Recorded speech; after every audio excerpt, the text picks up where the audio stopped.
Hi guys, I'm Kimberly, and today we're going to be talking about what you do when you first find out that you have to be gluten-free. And this can either be a diagnosis of celiac disease, a gluten intolerance, an allergy, or anything else that would force you to become gluten-free. Now this can be you, a family member, a friend, or anyone that you know. I'm going to be giving you today some tips and tricks to deal with this daunting diagnosis. The first thing that we're going to be talking about today is don't panic. This can be such an overwhelming diagnosis to be given, but I want to tell you that this is a good thing. If you've been given this diagnosis, that means that you haven't been feeling very good, probably for a really long time. And this diet will transform your life. It will make you feel like a whole different person. I was diagnosed with celiac disease 10 years ago, and I can still remember the feeling that I had when I was in that depth of despair, that the horrible sick feeling that I had for a very long time. And then on the other hand, after my diet started working, the energy and the light that I had in my life again. I was happy, I was healthy, and for 10 years I have had such a wonderful life that I want to share with you some of the tips and tricks that I've learned along the way. So when you first go on your diet, it might take a while. It's not going to happen overnight that you feel instantly better. Actually, for the first 2 weeks, I did not feel very good at all. I actually felt like I was going through a withdrawal, like I had withdrawal symptoms. I did not feel good. I felt worse. I was throwing up. I just felt awful. But it seemed like after the first 2 weeks, I started to cross over and I felt so much better.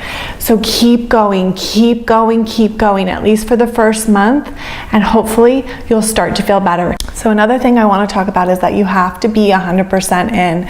It cannot be 50-50, it cannot be 90-10, it has to be 100%. If you even get a little bit of the gluten into your body is going to react the same way, and it's going to start shutting down like it was before. The last thing, and don't panic, is that you won't starve. You won't starve, you won't starve. I know a lot of people feel like they have nothing to eat. They're never gonna eat again. But I want you to know that you will not starve. So stick with me. We're gonna keep going, we're gonna keep talking, and I will show you that you will not starve. So the second thing we're gonna be talking about is take control. Take control of your diet.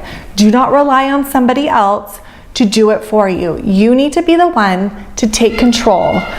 Now, this can happen for children as well. Children can be involved. They can take control. They can understand what's going on. I have a son that has a peanut allergy as well as many other food allergies, and he's really good about taking control of his diet. He's 5 and he's been doing this for a couple years now. He always asks what is in the food that somebody is giving him. If it has peanuts, if it has some sort of allergen that he has, he always ask. So you can do the same thing. You can be the one in control. If you are a child, you can be the one that takes control. You can ask, you can find out, you can tell your parents what you need to do in order to take control of your own body and your own diet. This I feel so strongly about, and it will really change your life. Another thing I want to talk about in taking control is don't be mad at other people that don't understand what you're going through. A lot of people don't understand the gluten-free diet. They don't understand what gluten is, where to find it in the food. They don't really understand. So if somebody tries to feed you something that has gluten in it, don't get mad at them. Just educate them. Just educate them. And that really comes into play when you take control of your diet. Now, in taking control, I want you to know that you can do this. You can do this. You can conquer this diet. You can live a wonderful, healthy life. You can do this. And if you get frustrated, if you get overwhelmed, that's completely normal. Just keep telling yourself that you can do this. Now, the third thing I want to talk about is do your research. This is such an important one. Do your research.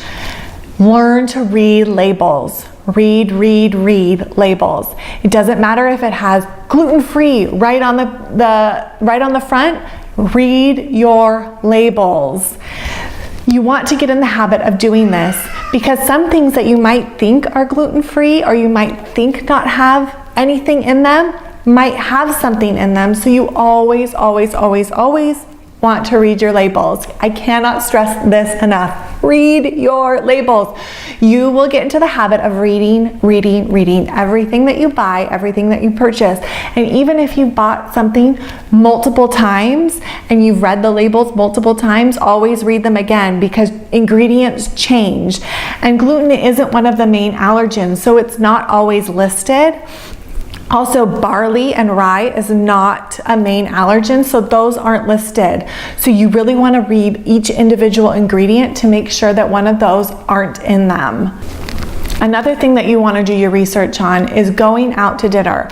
Now, you might think that you'll never be able to eat out again, but a lot of the major chain restaurants have their own gluten-free menus. So you really want to find out which ones do and which ones don't. Also, a lot of restaurants have hopped on to the gluten-free train and are aware of this. So even if they might not have a gluten-free specific menu, they might know of items that are gluten-free or that they can make gluten-free in order to accommodate you.